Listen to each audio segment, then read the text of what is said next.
За прв пат од осамостојувањето вонредна состојба во Македонија поради коронавирусот. Ваквата одлука на претседателот на државата Стево Пендаровски ќе биде во сила 30 дена, со можност, доколку побара владата, да се продолжи на уште 30. Шефот на државата упати порака до политичарите од сите партии дека треба на страната да ги стават своите рейтинзи и заедно да се борат за заштита на граѓаните. Фактот што за прв пат од нашата независност прогласуваме вонредна состојба укажува колку е сложена ситуацијата во која се наоѓаме и колку е голем ризикот за сите нас.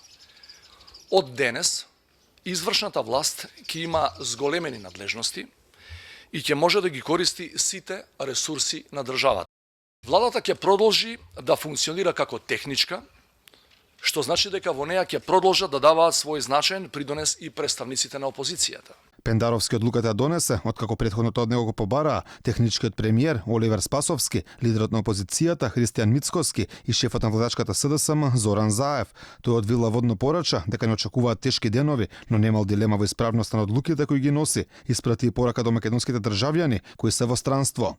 Најпаметно е да останете во земјата во која сте, додека трае оваа состојба согласно препораките на Светската здравствена организација. Доколку сепак решите да се вратите дома, добре дојдени сте, но при тоа треба да знаете дека мора да ги почитувате сите мерки пропишани од надлежните институции, а тоа значи и можноста да бидете сместени во карантин.